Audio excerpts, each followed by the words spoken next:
Trump is now saying that the territorial issues is the most difficult one. And here it's important to clarify, the most difficult in terms of geography or the most difficult in terms of reaching a solution with Russia. My name is Albina Pidhirnyak. In this episode, the latest news and a bit of geography for Mr. Trump.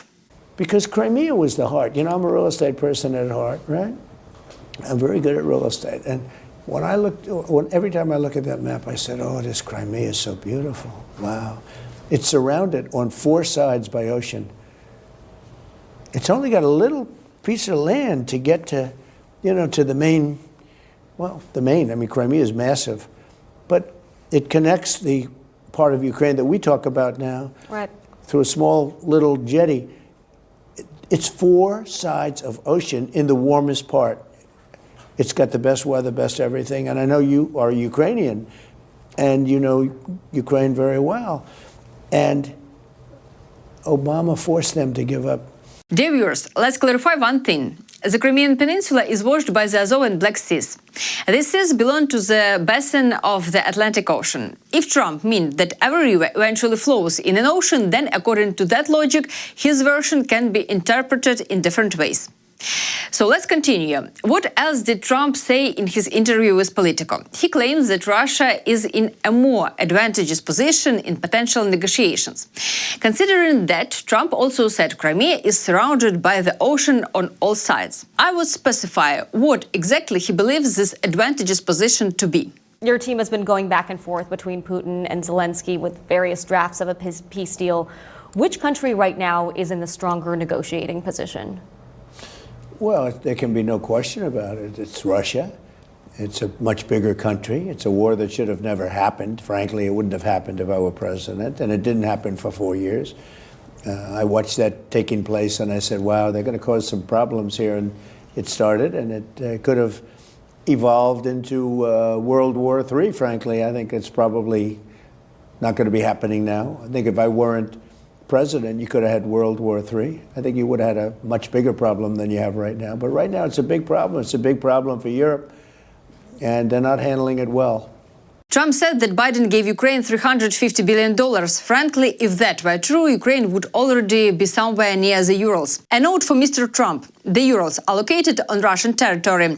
The Ural Mountains are washed by the waters of the Arctic Ocean. He's a great salesman. I call him P.T. Barnum.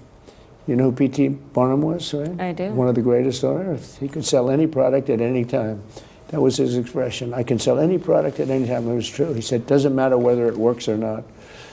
But he's P.T. Barnum. You know, he got crooked Joe Biden to give him $350 billion. And look what it got. It got him about 25% of his country is missing. He also says that Europe is unable to end this war because its people are weak and that Europe is likewise incapable of dealing with migration. I have only one explanation for why Trump is so dissatisfied with Europe. Apparently, European leaders are not as strong in geography as for Mr. Witkov. That is a different story. Europe is a different place.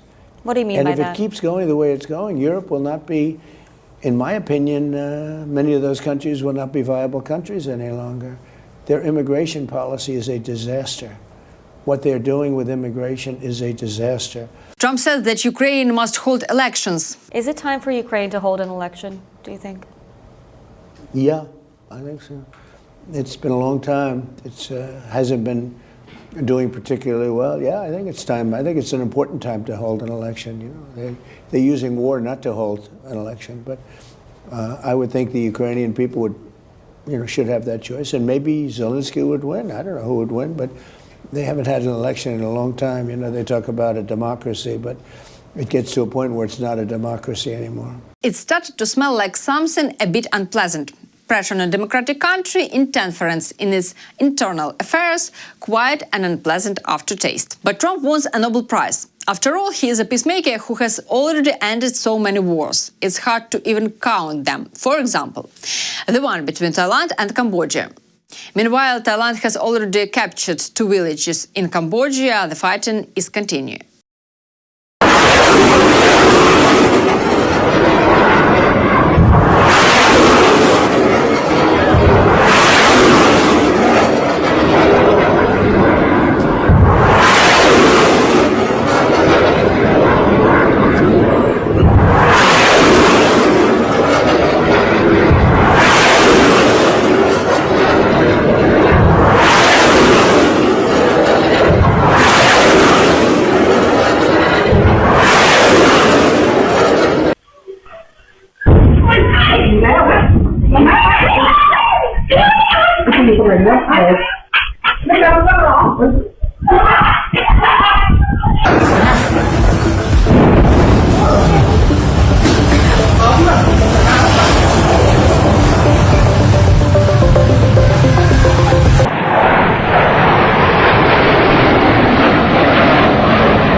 បងប្អូនតិចកាស៊ីណូឡើងរៀបដល់ដៃបាញ់បបុកបន្តិចឡើងហុយនេះ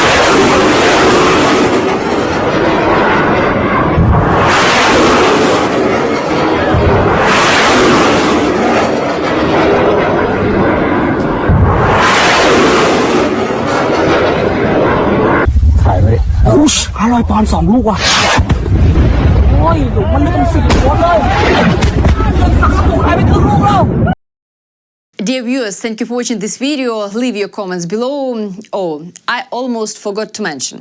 Politico, the outlet that interviewed Trump, named the American president the most influential person in the world. Putin is in 5th place and Volodymyr Zelensky in 14th. Glory to Ukraine. See you soon.